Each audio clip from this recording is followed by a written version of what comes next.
Hello, everyone. Welcome to the June 2025 Carbon Neutral Forum of Boston Northeast Reuse Group meeting. Today, I'm flying solo. It's just me. Olivia is out, but we have a great presentation for you today. We're hosting Jenn Chen of LMN Architects. I spoke with her at Living Future on circularity and was really blown away by one of the project examples that she gave.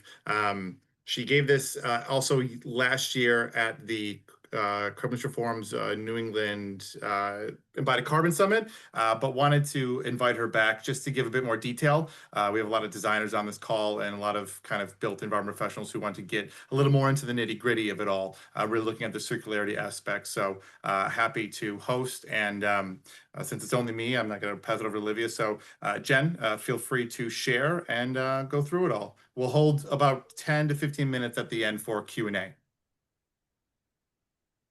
Great. Thanks for having me. Looks like I need sharing. Just allowed that, so you should be good. Okay, good.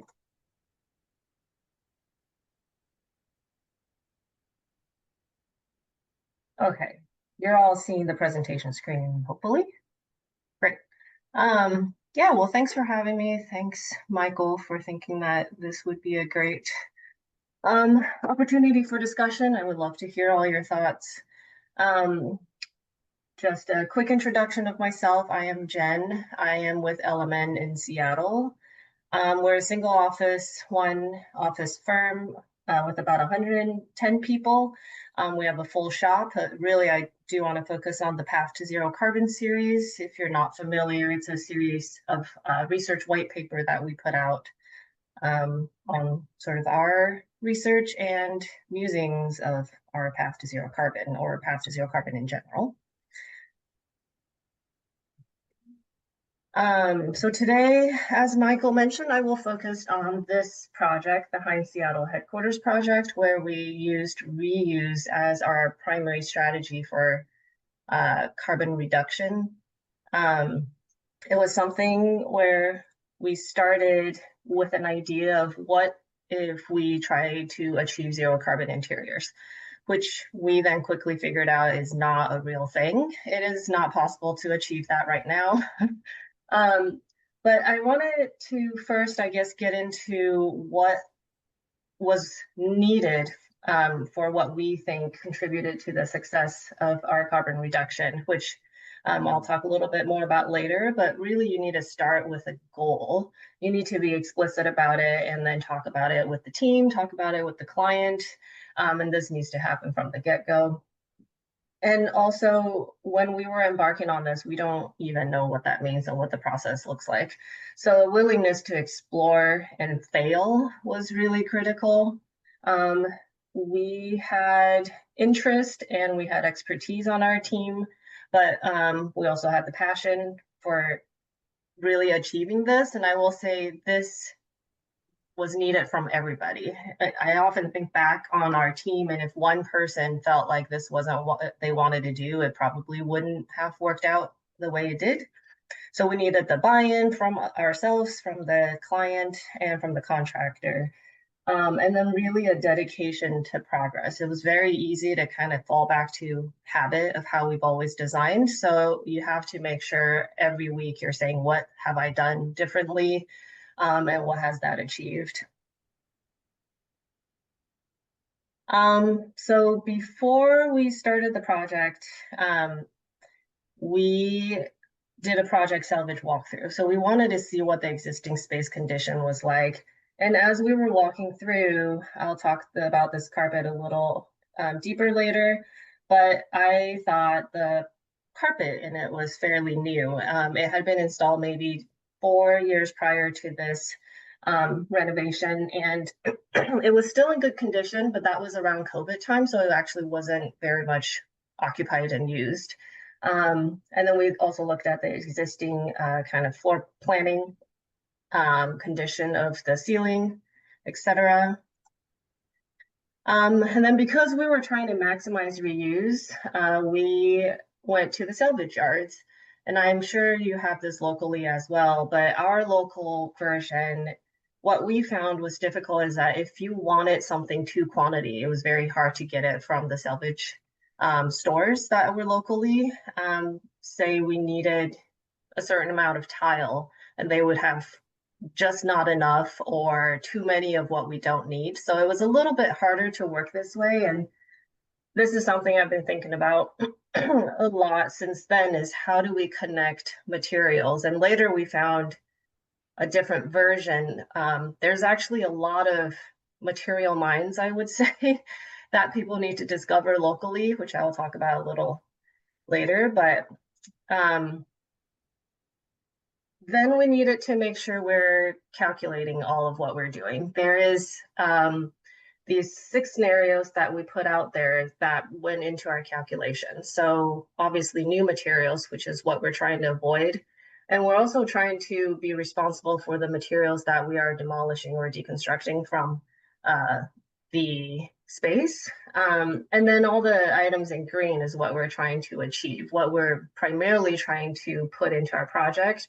So it's existing materials to remain, existing to be salvaged and relocated on site, so they don't even leave the site, or existing materials that we don't need, but we are hoping to give them a second life elsewhere. And if there's something that we can't reuse on site, how do we find salvage materials? And all of these became our kind of calculation. You can see the calculator on the right. And the reason why we realized zero carbon interiors is not possible and why we ended up using reuse as our primary strategy is that anything you put in obviously has embodied carbon attached to it if it's new. And if we can just relocate something or keep it in place on site, then we effectively can count it as zero. Obviously, there's some carbon, I'm sure, associated with it. We went as far to try to meter the floor during, installation or removal of the existing carpet and reinstalling, but that was hard to capture, of course. And this is something that we realized during this process is that we usually start LCA with the A stages, but really we don't have any control over what happens to our C and D stages once we hand a project over to the client.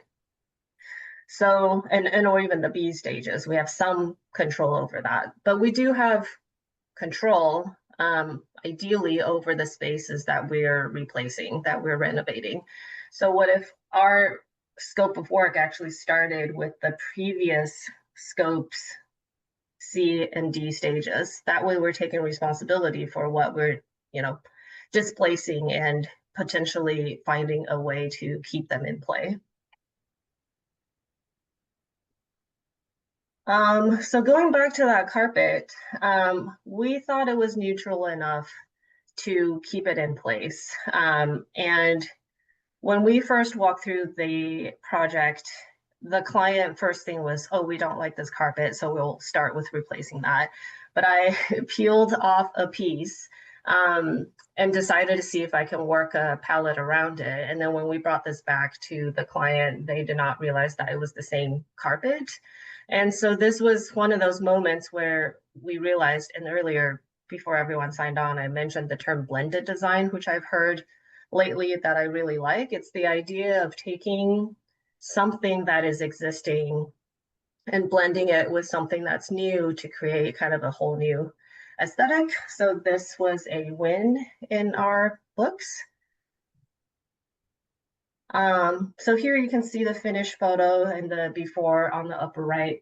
So we kept the existing carpet in place, of course, but we had additional walls and new carpet, like in the niche, where we needed kind of a very specific aesthetic. So we found the lowest carbon new carpet we could there. We also kept the existing doors and partitions, the ones that were able to be worked into their programming.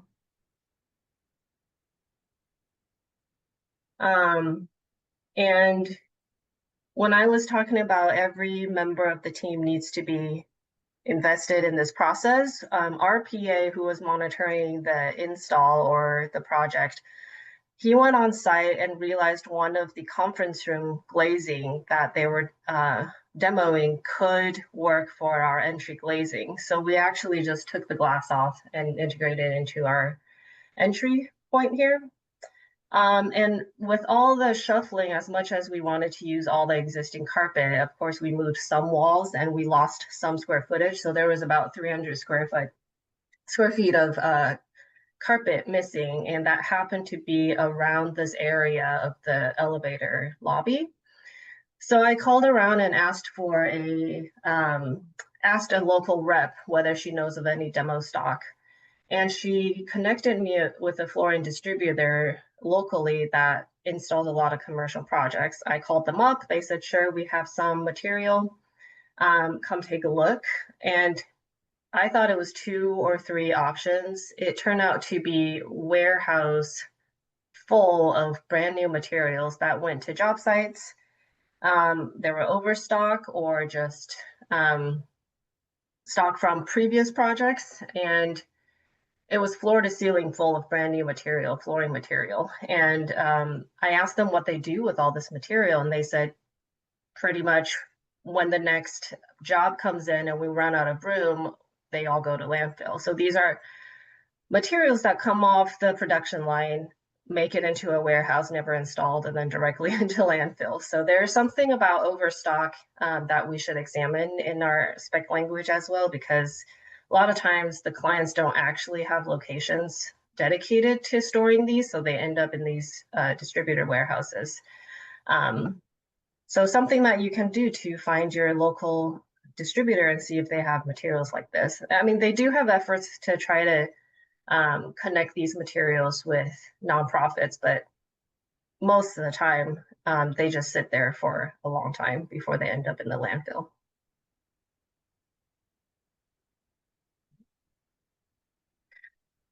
Some additional strategies. So the furniture here that you see are locally salvaged wood. So they're urban felled wood that needed to come down due to disease or infestation. And then we had a reclaimed wood barn door. So anything that we needed new, we try to find salvage or reclaimed as much as possible.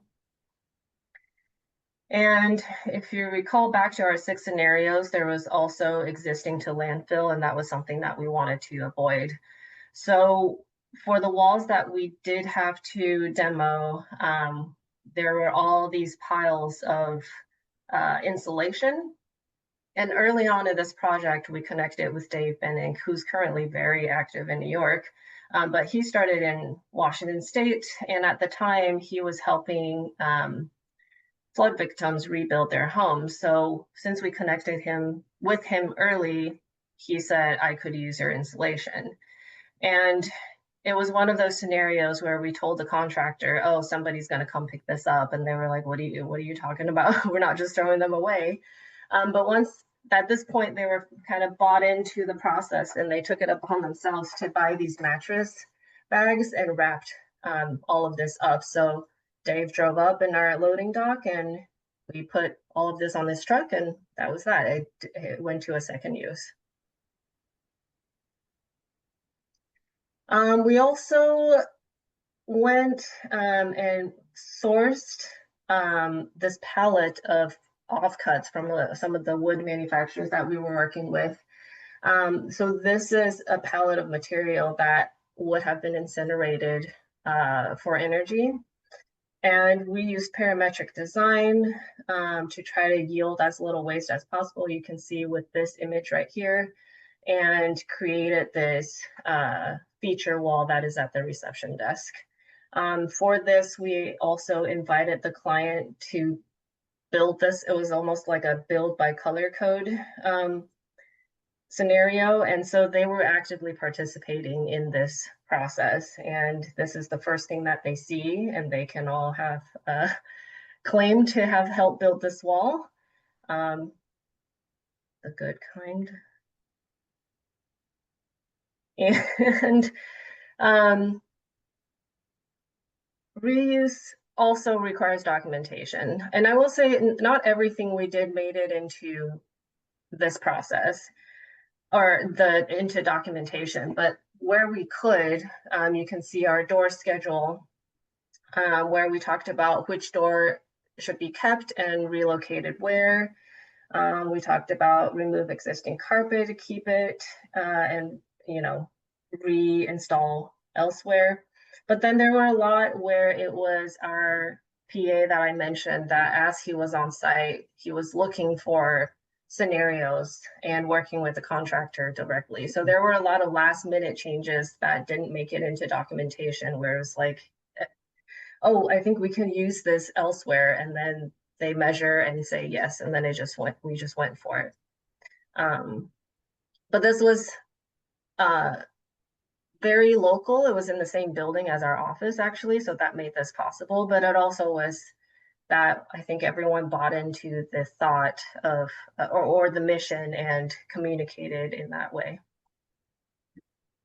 And so finally, this is infographic that we put together to talk about our reduction. So through all of these, you can see a 65% reduction by maximizing material reuse. These are all the strategies that we used, and I've talked about most of them, but we wanted to create an infographic to capture what we did.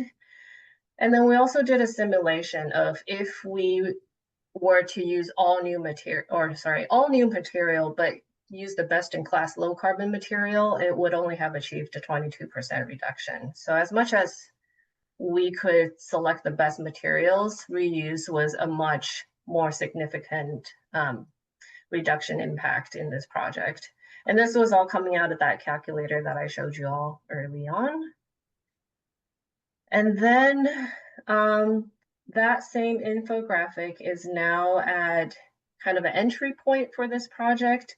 So the client was very excited about, showing people everything that we did on the project. And because they were part of the conversation, we had weekly check-ins with them to say, here's what we're going to do today. Here's the impact. And they themselves went out and found used furniture, because once they bought in, they're like, oh, I can save this much carbon and money if I went and found my own, because Hines is a real estate company. They know of office vacancies.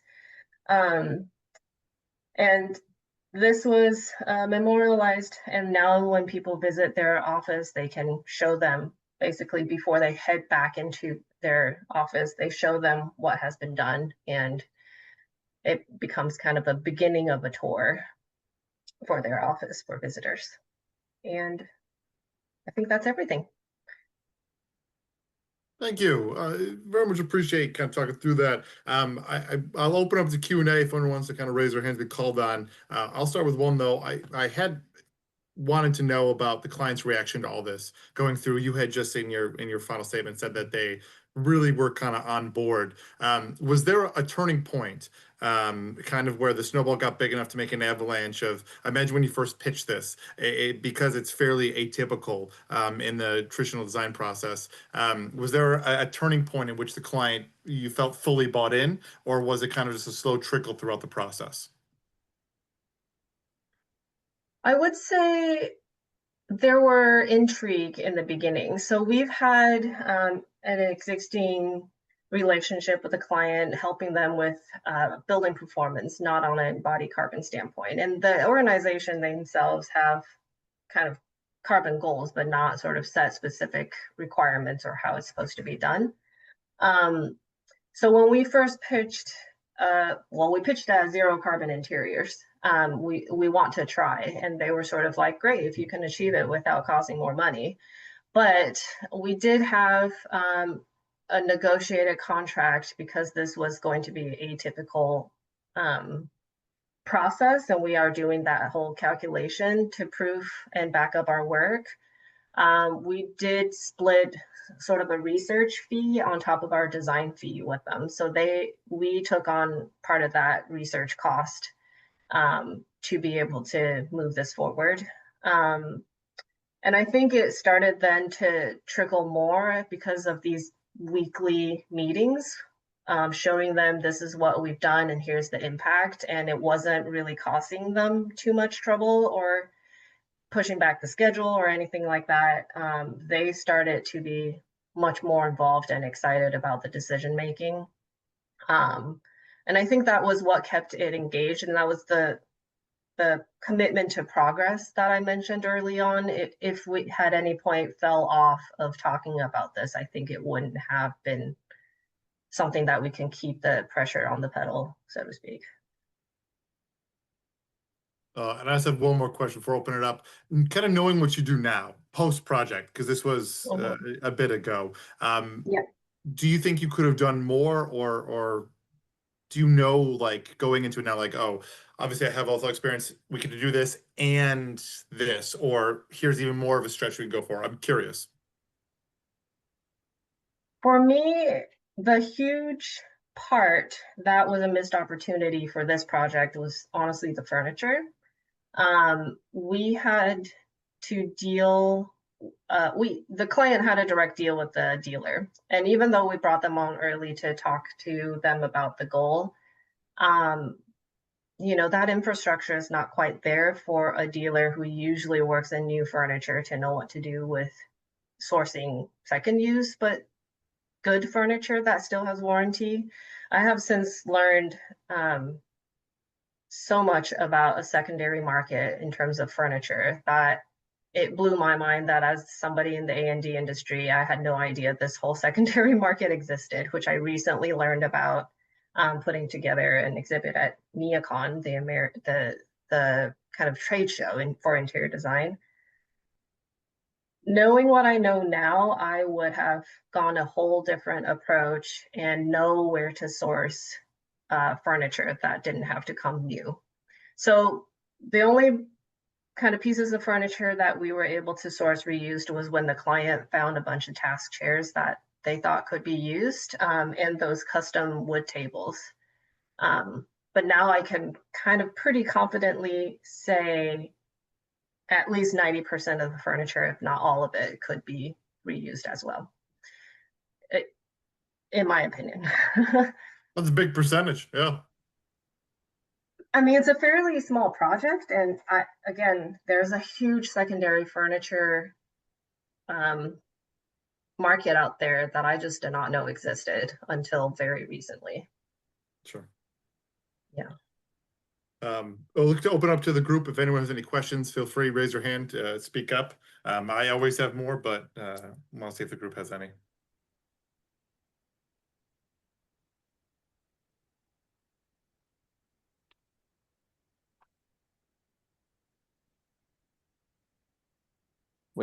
When you were going through this, did you consider MEP components as well? Not in terms of the embodied carbon calculation. There was no MEP upgrades. The only kind of interaction with MEP is that we went away from the lay-in ceiling and went to an open ceiling. So there were minimal kind of changes to the MEP except for moving some ducts.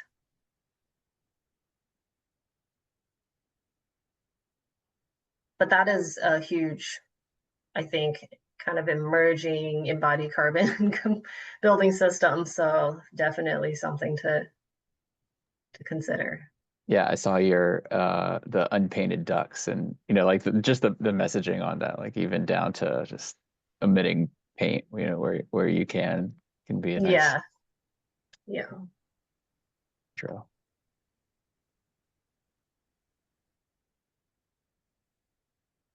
I'd be curious if you all will want to talk to your flooring distributor locally and see if they have warehouses full of just material. I was seriously shocked at how much there was just out there. And the more, I will say, the more that I talk to people around this subject, the more I realize every city just has a bunch of materials laying around. They just need to be found. Does that go for materials like countertops and cabinets as well, or? I would imagine, I mean, I personally just recently heard of a few of our large tech companies, one that starts with A locally. They have 5 warehouses full of just materials. And they don't talk about it, and I don't know about it until I talk to the one person that knows about it. So there needs to, I think, in every local network, and this is what I'm hoping we can do in Seattle, is to figure out who has materials lying around and just start putting them into buildings. Some of them are holding on to them, not knowing what to do. Many of them, in fact. There's only so many nonprofits. You know, it's great to connect with all the nonprofits. They should not have to be paying for anything, but you know, I mean, and the I'm, warehousing cost has to be super expensive for them to not be trying to get rid of it as best they can. You yeah. mentioned the furniture sources. Is that like used hotels, or where is this used furniture coming from? Yeah, so they are decommissioned offices. So there's and I can throw out a bunch of names. There's a group that that do circular decommissioning, and they're called Green Standards, and they have seen an acceleration in how fast offices are being decommissioned. They used to do a 10 to 15-year cycle, and now they're seeing 3 to 5 year cycles. So there's a lot of furniture coming offline with very short use. Um, so from what I understand is there's decommissioning, and then there's refurbishers, remanufacturers, and just reuse marketplaces that are out there. So on the northeast, there's Davies, um, remanufacturing. I think there's a furniture exchange in New York. There is in Florida, Reimagined Office Furniture.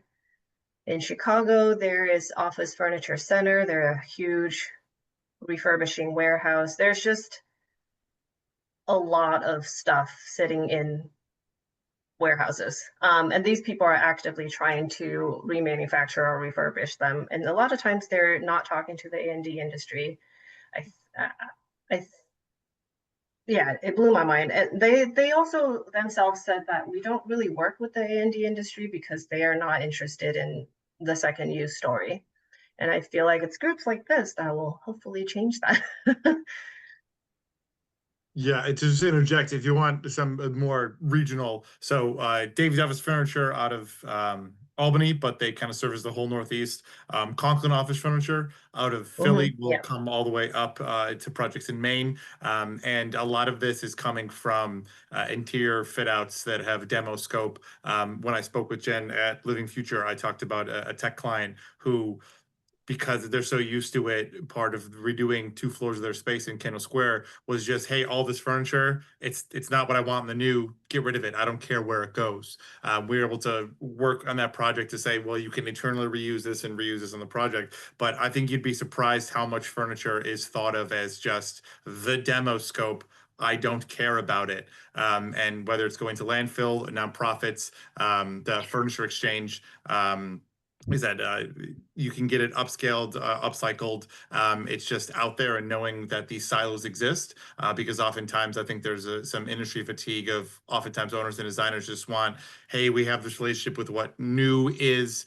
It's so typical as the line item, we're just going to push it through, that you don't realize that there's carbon and cost savings, and benefiting the Yeah. circular economy, just because you might have gone your whole career as a designer, don't even knowing they exist. So part of this is kind of showing those resources, and that you can, in projects such as this and others, put them in to hopefully kind of break that very linear cycle.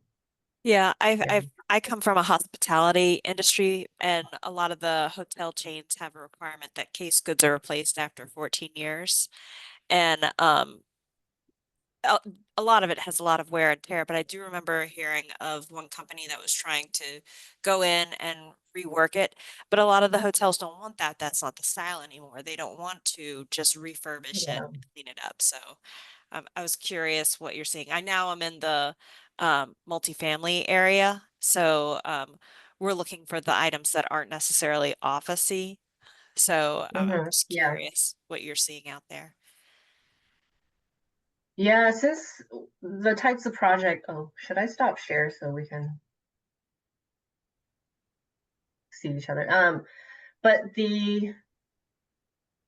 I think there's a whole market out there for more residential or hospitality, but it's not the types of projects that we work in, so I haven't come across that. I do remember talking to someone from Marriott that they said they're trying to build case goods in a way that they can easily refurbish and componentize it. And that's another part of kind of the circular economy story, is to make sure as you're designing, it goes in with the thought of what it's supposed to do when it's supposed to come out. I think that is, if we're trying to put something new into a project, totally valid and fine. That's how we've been practicing for a while, but think about how it's supposed to come apart and what you're able to do with it. I don't know if you all hear this, but I recently was trying to figure out the lifespan of our landfills. And ChatGPT told me, sorry with the carbon use there, that the Northeast has only about 8 years left in landfill capacity. And on average, it's 20 to 30 years throughout the United States. And that to me is mind blowing. I need to figure out if it's backed by any type of sources, but I have heard 10 to 20 years in general in many cases. I don't know what you've all heard. We do have some members of the Mass DEP, including Mike Elliott, which was just recently in the senior report. Can you confirm the time span? Let's see. Yeah, I guess my audio. Okay, here we are. I could, and I don't have it right at my fingertips. I don't know if Leah has it, but yeah, it's pretty much 2030. Everything dries up here in Massachusetts. A couple of landfills are applying for expansions, vertical expansions, but that's only going to gain them a couple of years. So, really, we're looking at 2030 or shortly thereafter. There are no more landfills in Massachusetts, which is why we're seeing a lot of rail haul facilities being installed. We see stuff going out to Ohio, Michigan, Alabama. It goes everywhere. Yeah, that to me blows my mind, because if I'm just designing without thinking and just like, oh, in worst case scenario, 3 years, all of this just goes to landfill and we're drying up on capacity. I keep feeling like, why are we not freaking out about this? Yeah, well, Real call to industry. Yeah. I was, wondering, I understand this is obviously, something I don't normally deal with, the architecture of, interior buildings and whatnot. It looks like this was like sort of one floor of a multi-story building. But I was kind of wondering, where does our deconstruction economy fit into this? And if we did have some kind of warehouses where there's stockpiles of materials that are being deconstructed, which, right now I'm not aware of any. I know if Randy Johnson, am I getting his name Scott. right? What's that? Randy Scott, not Randy Scott. Johnson. Yeah, Randy Scott. If he were on, he might be able to talk to that a little bit, but he's trying to create like a series of warehouses up and down the East Coast where there would be innovation centers where, tradespeople would learn deconstruction skills, and there would be each facility would store certain kinds of materials, and would be available for reuse. I'm wondering if that's part of the solution as well.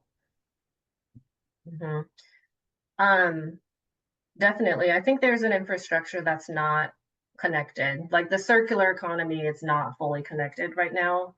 I feel like what I see the biggest, I'll just talk about furniture specifically. Not knowing the secondary market is there was mind blowing. It means that there's supply and I'm blind on the demand side of that supply. And somehow it needs to be connected. And sometimes it's willful disregard. Like, people aren't looking for ways to reuse. So I personally feel like storage is a huge issue, but also if we can accelerate demand, we can sort of more minimize the need for storage. I mean, we do have people that are storing materials right now, not knowing what to do with it, but there are people like me who wants desperately to do this, but didn't know these storage, units are there in our city to be able to tap into. So that's kind of the biggest challenge, is connecting the supply and demand side, in my opinion. Yeah, not only kind of knowing what's available, but having the last year February we had a software called Pilots. Got to really check in how they're doing. Maybe do like where they are now, but they had almost like a product passport version of it. So if I take something out of a building, I can tag it with a QR code using some sort of AI to find, though, this is a steel case test chair that has this EPD, this is a what have you, this is a Mohawk carpet kind of thing, and then showing who digitally and physically owns it through kind of a chain of custody, and then saying eventually it's going to warehouse number 6 operated by Building Material Co. kind of thing. And so that designers can have the kind of safety net of, well, I know this is exactly the amount of materials, this is roughly what they are, what condition they are, and they'll be there for 4 months until I need to install them on a new project. It's just that hasn't quite materialized yet. So we're still finding out that, much to your point about flooring manufacturers, we're trying to get flooring distributors and our subcontractors to reverse the process with something like a take-back program. If I have all of this interface, all this shock carpet, hopefully I can work with other contractors to send it back to them because they have the storage space. At the same time, much to your point, they have all of this material. There are overstock, there's missed orders that happen much more often than you'd think in construction. And it's sent back to them. So they're just sitting on all this really new material that, as you said, Jen, they just get out of here when it's feasible enough that, hey, I can fill up a dumpster and get it out of here. I think there's moments like that. I don't know if there's policy that you can't do that. I don't know if there's incentives that here's a better way of getting rid of it, or just connecting the dots of these silos. But there is a lot of supply. It's just right now, especially in the Boston plus region, the Northeast region, there's just no demand for it at all. So even if there was, it's not going anywhere. They're sitting on it until they're getting rid of it. Are you finding with this overproduction or misorders or all this stock that's just sitting there that's new, love to use more salvage material, but looking for like a lower entry point for some clients, right? Is there a sufficient cost savings in using this to justify it for clients who don't actually care but might be open to saving money? And like, how much is it compared to the additional work of going to the warehouse, finding it, looking through what's available? Like, there's additional design time involved in that too, right? So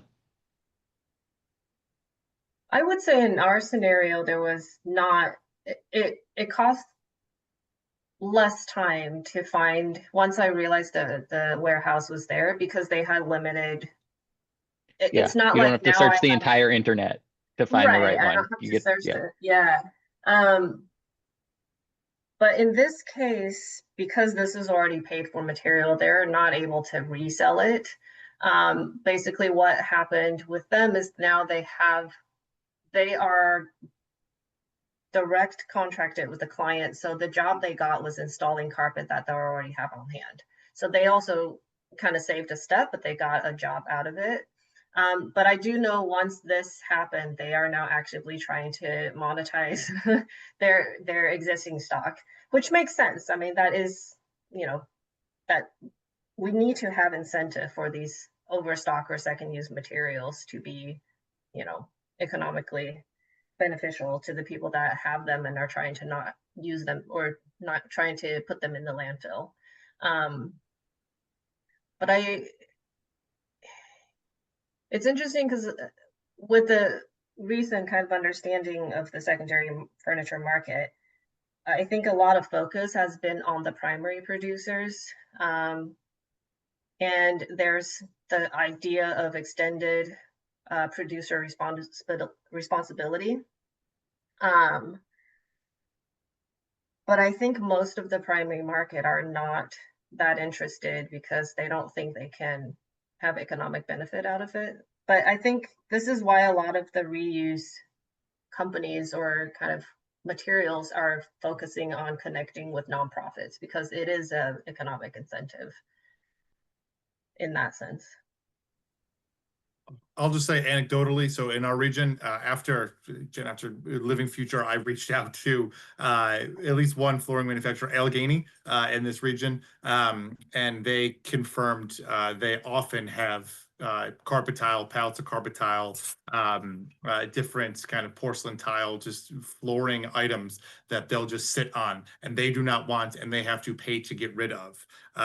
So oftentimes, if you're worrying about the cost, logistics might be one thing. If they're a typical sub, though, it wouldn't be that hard. But they don't want this material. They don't really know how to get rid of it, got to sell it, and they know that a 25-yard dumpster is going to cost about $900 to get rid of, if they can even get rid of it, because maybe it's a waistband item kind of thing.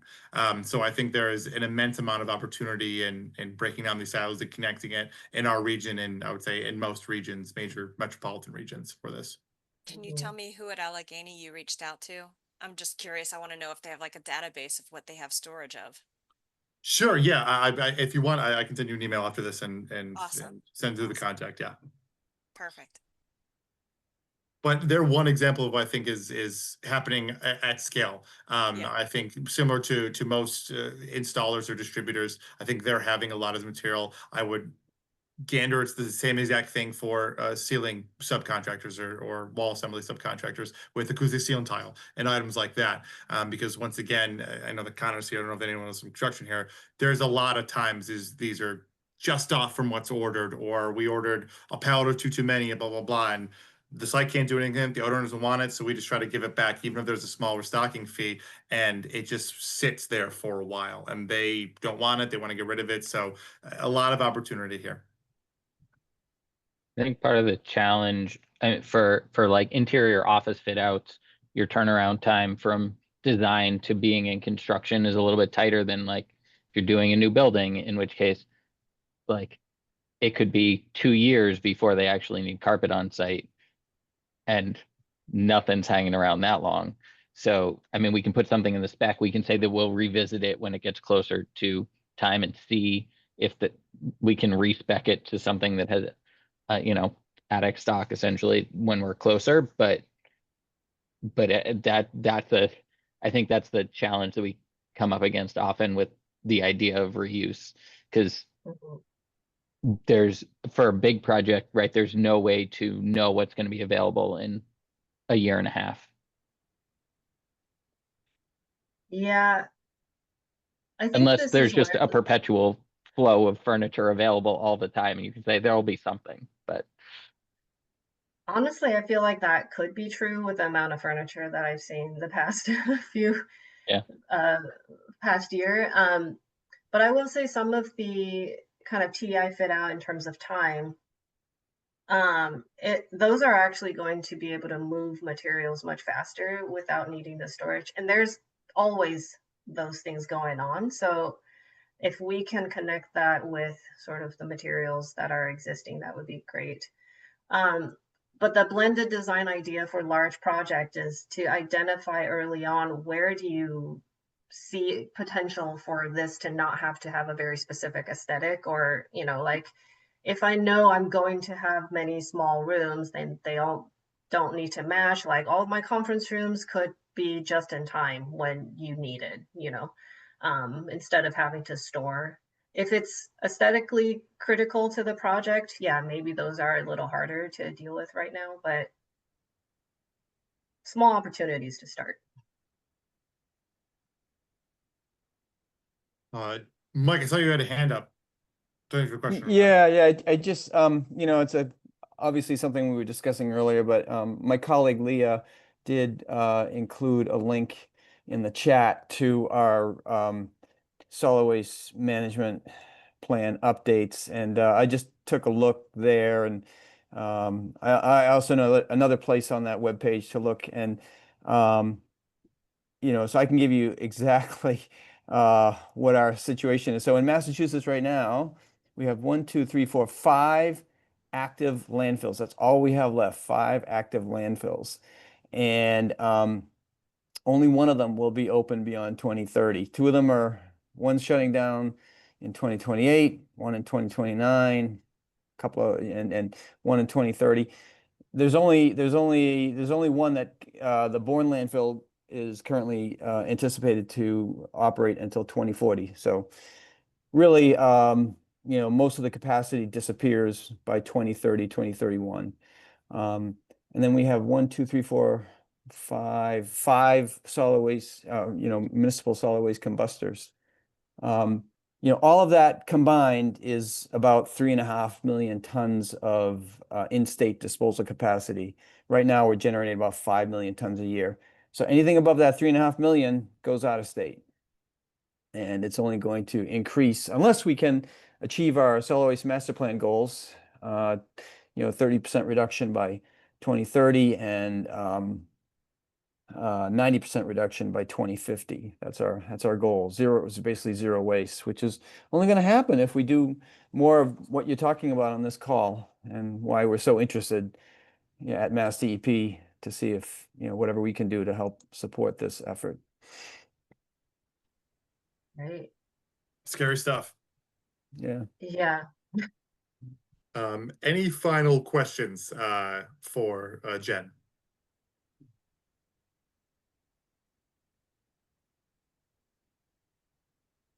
If not, I have one final one. The question I was going to ask is, do you see this becoming more of, for your practice and your projects, more of a standard, something they want to do more often, or is this still seen as kind of a one-off project that tested the waters? Well, for me personally, if I could design today with full reuse, I would. I do know it is more prominent in discussions now in our projects that are after this. We're actually trying to do this on a very large convention center project, in terms of building components and less on interior finishes. And it is hard to scale up, and I think there is infrastructure, sort of the back end infrastructure, that's not quite set up for this to be easy right now.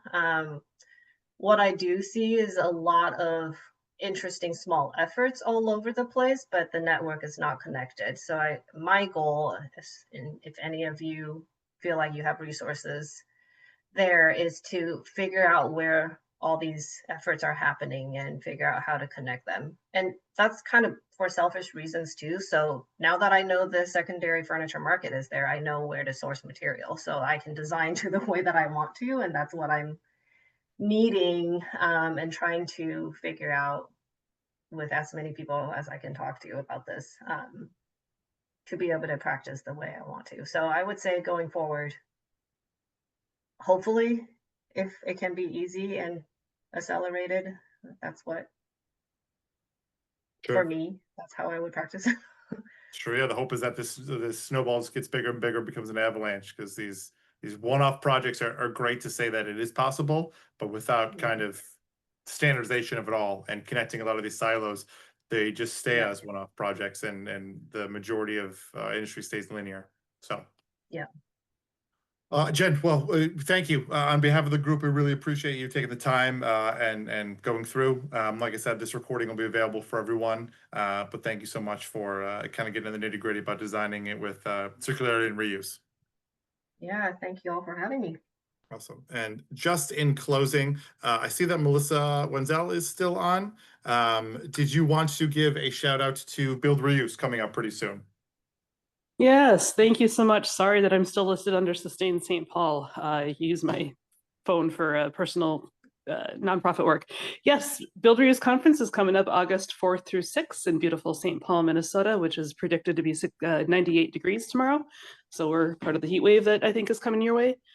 We have 150 people registered already, and that is far exceeding what we had to last year at this point in time, 6 weeks in advance. So join a whole bunch of people who've never been to the conference before. Michael, I saw that you've registered. That is awesome. You're speaking, aren't you? Yes. That's what I thought. Yeah, I couldn't some other remember. contractors getting together. Yeah. Excellent. So I think it's just a fantastic way for folks to come together. So please join us in St. Paul in August. Awesome. Well, thank you. Appreciate that. We'll give everyone a few minutes back. Like I said, the meeting minutes and breakdown will go out. But once again, thank you to Jen. Thank you to Melissa talking about the Build Reuse Conference. And stay cool out there, everyone, because it is summer as of tomorrow, and it's getting hot, getting real hot. It's today. The solstice is today. Is it today? Oh, wow. Yeah. Summer's today. Wow. Yeah. Happy Excited. summer to all. 10:49 p.m. Eastern time. There you go. There you go. Well, once again, thank you, everyone. You should see an email go out next week, and we appreciate everyone's time. Thank you all. Bye.